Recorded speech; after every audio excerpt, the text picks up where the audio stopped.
TV ads, billboards, newspaper campaigns. एक time था जब मार्केटिंग का मतलब था ब्रांड खुद अपनी बात करे, जितना बड़ा बजट उतनी बड़ी विजिबिलिटी। लेकिन आज मार्केटिंग की दुनिया में एक क्रिएटर की रिकमेंडेशन कई बार करोड़ों के एडवर्टाइजिंग कैंपेन से ज्यादा इम्पैक्ट क्रिएट करती है। और इसी फेनोमेनन को कहते हैं इन्फ्लुएंसर मार्केटिंग। लेकिन ये फॉलोअर्स का गेम नहीं है, ये ट्रस्ट का गेम है। अगर प्रोडक्ट वही है, प्राइस भी वही है, तो सिर्फ एक क्रिएटर के बोलने से लोग उससे खरीद क्यों लेते हैं? आखिर इन्फ्लुएंस की असली पावर आती कहाँ से है? इस सवाल का जवाब समझने के लिए हमें पहले एक बेड शिफ्ट को समझना होगा। इंटरनेट से पहले इंफॉर्मेशन पर कंट्रोल ब्रांड्स के पास था। जो ब्रांड बोलता था अक्सर वही मानते थे। लेकिन इंटरनेट ने इंफॉर्मेशन को डेमोक्रेटाइज कर दिया। अब कंज्यूमर्स सिर्फ ब्रांड्स की बात नहीं सुनते, वो रिव्यूज देखते हैं, कमेंट्स पढ़ते हैं, एक्सपीरियंसेस कंपेयर करते हैं और सबसे इम्पोर्टेंट, वो दूसरे लोगों पर भरोसा करते हैं। धीरे धीरे मार्केटिंग की पावर कंपनीज से इंडिविजुअल्स की तरफ शिफ्ट होने लगी। और जब ट्रस्ट इंडिविजुअल्स के पास चला गया, इन्फ्लुएंस भी वही चला गया। यही से इन्फ्लुएंसर मार्केटिंग का राइज शुरू हुआ और यही से मार्केटिंग के रूल्स बदलने लगे। इन्फ्लुएंसर मार्केटिंग की सबसे बड़ी स्ट्रेंथ ना फॉलोअर्स है, ना व्यूज, ना लाइक्स, बल्कि ट्रस्ट। और इसीलिए डिजिटल वर्ल्ड में लोग कई बार ब्रांड्स की बात इग्नोर कर देते हैं, लेकिन क्रिएटर्स की रिकमेंडेशन सुन लेते हैं। सवाल है, आखिर लोग क्रिएटर्स पर इतना ट्रस्ट क्यों करते हैं? रीजन सिंपल है, क्रिएटर्स ऑडियंस के साथ सिर्फ प्रोडक्ट्स शेयर नहीं करते, वो अपनी ओपिनियंस शेयर करते हैं, एक्सपीरियंसेस शेयर करते हैं और अपनी जर्नी भी शेयर करते हैं। ऑडियंस उन्हें रोज देखती है, उनकी बातें सुनती है, उनकी चॉइसेस ऑब्जर्व करती है और धीरे धीरे एक कनेक्शन डेवलप होने लगता है। इसीलिए जब कोई ब्रांड खुद अपने प्रोडक्ट को बेस्ट बोलता है तो लोग उससे एडवर्टाइजिंग की तरह देखते हैं। लेकिन जब वही प्रोडक्ट किसी ट्रस्टेड क्रिएटर की रिकमेंडेशन के साथ आता है तो परसेप्शन बदल जाता है। प्रोडक्ट वही रहता है, प्राइस भी वही रहती है, लेकिन रिकमेंडेशन देने वाला इंसान बदल जाता है। और कई बार वही एक चीज परचेज डिसीजन को इन्फ्लुएंस कर देती है। यही इन्फ्लुएंसर मार्केटिंग की असली पावर है। ये सिर्फ अटेंशन कैप्चर नहीं करती, ये ट्रस्ट को ट्रांसफर करती है। क्रिएटर से ऑडियंस तक बना हुआ ट्रस्ट प्रोडक्ट तक ट्रांसफर हो जाता है। इसीलिए डिजिटल इकोनॉमी में सबसे वैल्यूएबल एसेट अटेंशन नहीं, क्रेडिबिलिटी है। और जिसके पास क्रेडिबिलिटी होती है उसके पास इन्फ्लुएंस भी होता है। लेकिन अगर इन्फ्लुएंस इतना पावरफुल है तो एक और सवाल उठता है, ये क्रिएटर्स आए कहाँ से और ऑर्डिनरी लोग मिलियंस तक पहुंचने लगे कैसे? इसका जवाब छुपा है सोशल मीडिया रेवोल्यूशन में। आज किसी क्रिएटर के लिए मिलियंस ऑफ लोगों तक पहुंचना पॉसिबल है, लेकिन हमेशा ऐसा नहीं था। एक टाइम था जब ऑडियंस तक पहुंचने का कंट्रोल टीवी चैनल्स के पास था, न्यूज़पेपर्स के पास था और रेडियो स्टेशंस के पास था। अगर किसी को इन्फ्लुएंस क्रिएट करना होता तो पहले इन गेटकीपर्स को क्रॉस करना पड़ता था।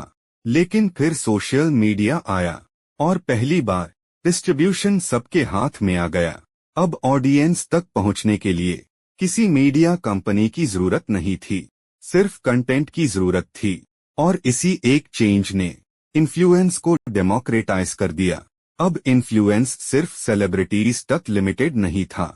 जिसके पास वैल्यूएबल कंटेंट था वो ऑडियंस बिल्ड कर सकता था, और जिसके पास ऑडियंस थी उसके पास इन्फ्लुएंस था। धीरे धीरे क्रिएटर्स सिर्फ कंटेंट क्रिएटर्स नहीं रहे, वो पर्सनल ब्रांड्स बन गए और पर्सनल ब्रांड्स बिजनेसेस बन गए। यही से क्रिएटर इकोनॉमी का जन्म हुआ। एक ऐसी इकोनॉमी जहां कंटेंट करेंसी बन गया, अटेंशन एसेट बन गया और इन्फ्लुएंस एक बिजनेस मॉडल बन गया। इसीलिए आज ब्रांड्स क्रिएटर्स को सिर्फ एंटरटेनर्स की तरह नहीं देखते, वो उन्हें मार्केटिंग पार्टनर्स की तरह देखते हैं। क्योंकि क्रिएटर्स के पास सिर्फ ऑडियंस नहीं थी, ऑडियंस का ट्रस्ट भी था। और जब ब्रांड्स ने इस ट्रस्ट की वैल्यू समझी, इन्फ्लुएंसर मार्केटिंग एक स्ट्रैटेजी से बढ़कर एक इंडस्ट्री बन गई। लेकिन एक सवाल अभी भी बाकी था, ब्रांड्स इस इन्फ्लुएंस को उसे कैसे करते हैं, और क्रिएटर की रिकमेंडेशन कस्टमर के डिसीजन को इम्पैक्ट कैसे करती है, यही समझेंगे नेक्स्ट।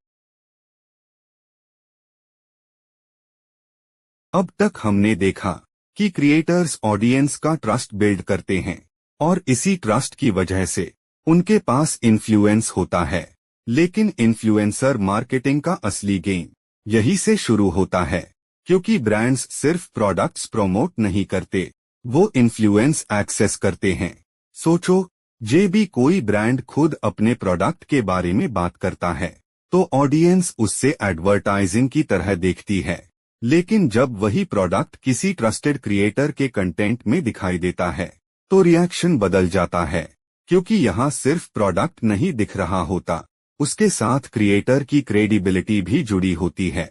यही इन्फ्लुएंसर मार्केटिंग का कोर मैकेनिज्म है। Trust transfer.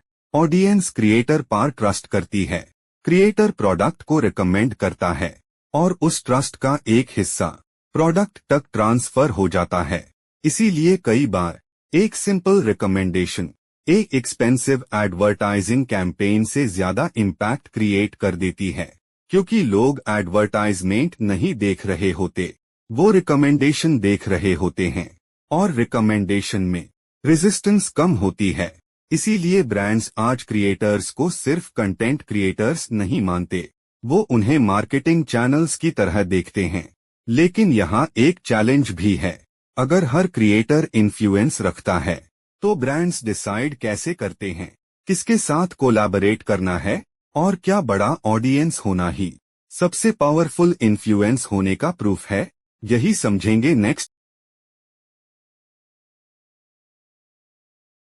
बहुत लोगों को लगता है जितने ज्यादा फॉलोअर्स उतना ज्यादा इन्फ्लुएंस, लेकिन इन्फ्लुएंसर मार्केटिंग में नंबर्स हमेशा पूरी स्टोरी नहीं बताते।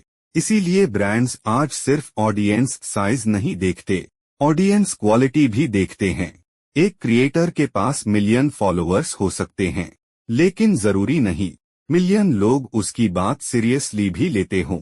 और एक क्रिएटर के पास सिर्फ कुछ हजार फॉलोअर्स हो सकते हैं, लेकिन उन फॉलोअर्स का ट्रस्ट बहुत ज्यादा हो सकता है।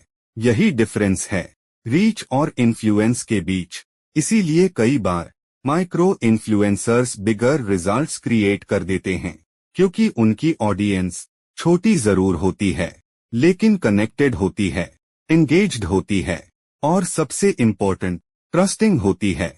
लेकिन जैसे जैसे इन्फ्लुएंस वैल्यूएबल होता गया, वैसे वैसे मार्केट में एक नई प्रॉब्लम भी आई, फेक फॉलोअर्स, फेक एंगेजमेंट और फेक इन्फ्लुएंस। और इसी वजह से ऑडियंस पहले से ज्यादा केयरफुल हो गई। आज लोग सिर्फ प्रमोशन नहीं देखते, ऑथेंटिसिटी भी देखते हैं। इसीलिए सक्सेसफुल इन्फ्लुएंसर मार्केटिंग का रूल सिंपल है, अटेंशन मिल सकती है, रीच मिल सकती है, व्यूज मिल सकते हैं, लेकिन ट्रस्ट अर्न करना पड़ता है। और शायद इसीलिए इन्फ्लुएंसर मार्केटिंग असल में कंटेंट की इंडस्ट्री नहीं है, ये ट्रस्ट की इंडस्ट्री है। क्योंकि सोशल मीडिया बदल सकता है, प्लेटफॉर्म्स बदल सकते हैं, एल्गोरिदम्स बदल सकते हैं, लेकिन एक चीज नहीं बदलती, लोग उन्हीं लोगों की बात मानते हैं जिन पर वो ट्रस्ट करते हैं। मार्केटिंग का हर फेज एक चीज के अराउंड इवॉल्व हुआ है, अटेंशन, वैल्यू और ट्रस्ट। और आज ट्रस्ट ही सबसे पावरफुल करेंसी बन चुका है।